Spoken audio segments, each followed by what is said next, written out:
welcome back to Sunrise. Well, yes, that kind of sets the scene for what we're talking about next today on the program. We're joined now by Mr. Richard Nwankwo, who is of the Crusade for Justice. And thank you for coming on this morning, first and foremost. But it does appear as though, where is all this headed? I mean, then you have the question of the, are they still investigating maybe the $20 billion, which they say was unaccounted for, should have been paid into the Federation account, but it was not.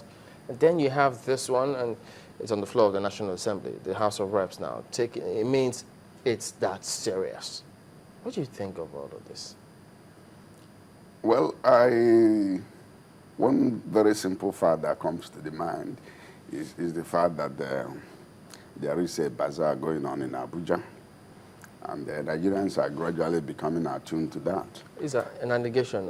It's not proven yet, so is it on the strength of the allegation that the bazaar is going on? There have been several instances of massive corruption, whether on the platform of allegation or beyond that, whether we have concrete evidence. It all boils down to one singular fact, that there is a bazaar that is going on in Abuja. And I think it is on this premise that we should make projections. First, wouldn't that be a faulty premise? Because don't forget, it's an election year, and yeah, whether we take it seriously or not, you will have some allegations which are spurious.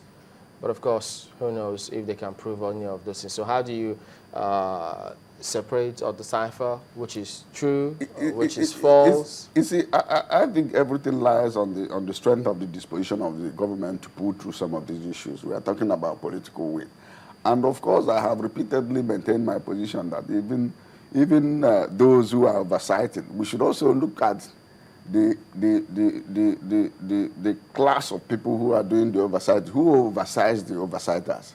These are critical issues that isn't it the National Assembly? We should ask ourselves. But that I'm telling you from a strong political constitutional point of view, that there are inbuilt frameworks, and when you go through some of these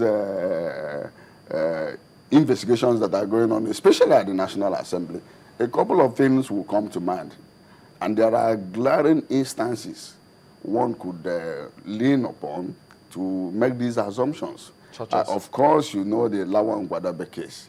And the most painful aspect of it is the Farouk Lawan? Yes, Farouk Lawan. And of course, you remember what happened during the power probe issue. But I understand that matter is still in court.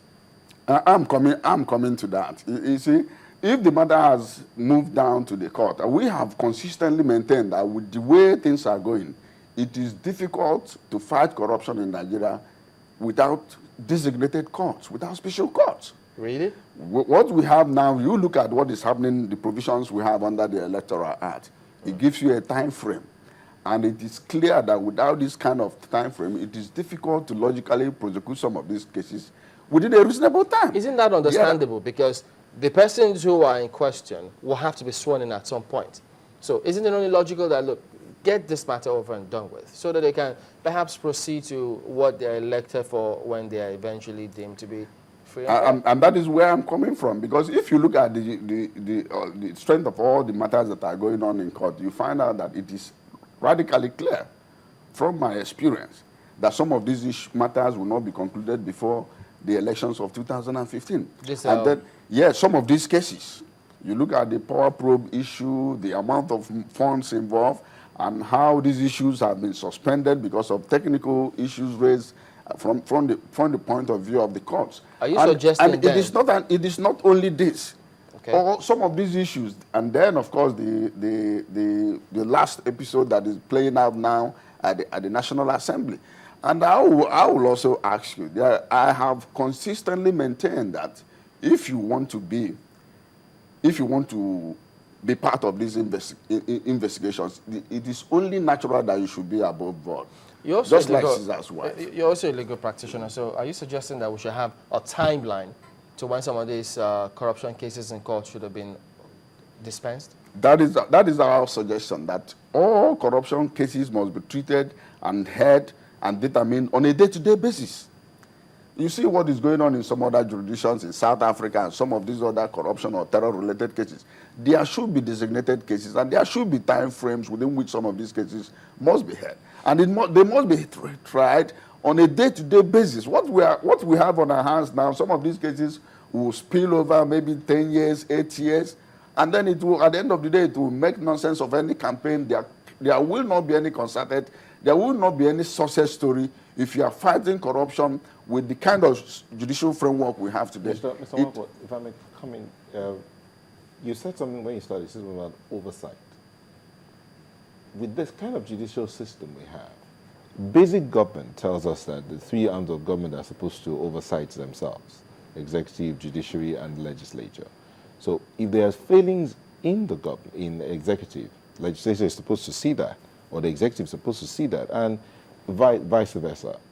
So at the end of the day, would you say that your constituency is failing in its responsibilities as well? No, we are not failing in any way, unless you're talking about the NBA. Are you talking about, I'm not a member of the judiciary, but I am telling you that the NBA, even though we have challenges at the leadership, which is also reflective in what is happening at the conference in Abuja now, when the NBA was allotted a position. Of course, you know that given the strength of what is happening, as a lawyer, with my knowledge and the experience at the bar, I see nothing wrong in giving NBA, the leadership of NBA, allotting a position to them, because your colleagues. It has to do. It's a reflection of the leadership of the NBA. Your colleagues are the ones prosecuting these cases, and you say corruption cases should be tried on a day-to-day basis. But they're the ones asking for adjournments, one adjournment after the other. So at the end of the day, the case might drag on for 10, 15 years. And those same people will be going back to contesting for other positions. The implication is that as a defense counsel, you have the ambience, total ambience to explore all openings within the framework of your defense.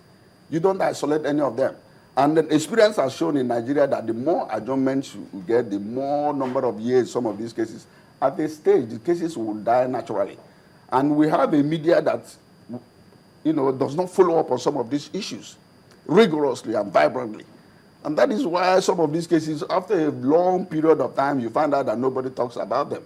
You find out that it's even as a core journalist in the reporting judicial cases, you find out that you wouldn't even have materials. You wouldn't know what is going on at a particular time.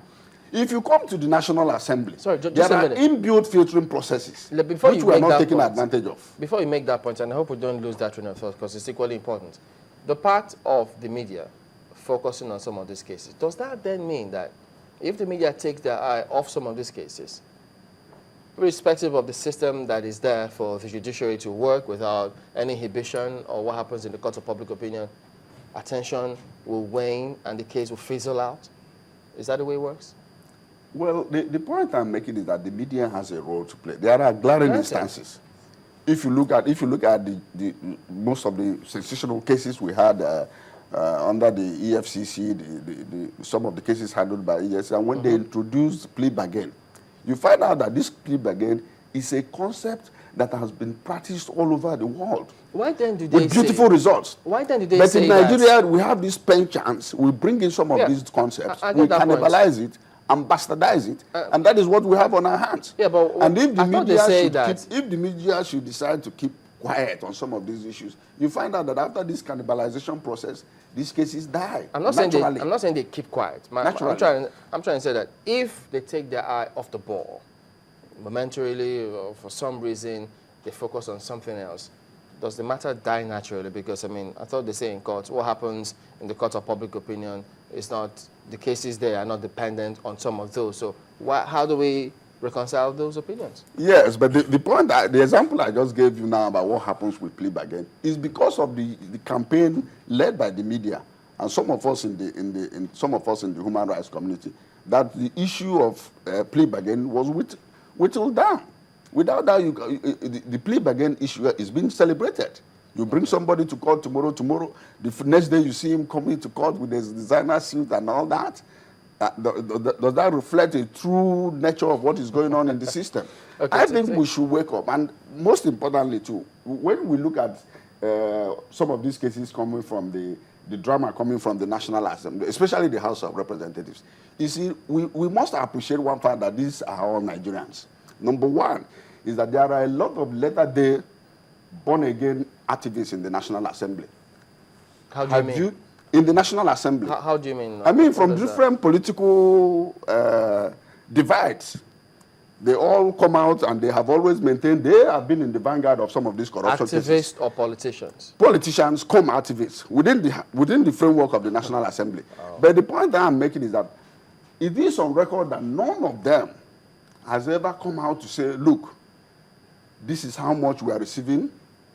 This amount of money is too much. There's been a lot of controversies that this National Assembly, a generation of about less than 500 people that are taking about 30% of our national budget, and nothing is being said. They don't discuss. They don't discuss their national emoluments. They don't discuss whatever goes to them on air. It's only when they are reading letters about petitions you see them on air. Nigerians, particularly myself, I should know how much that is being paid to my rep in the National Assembly.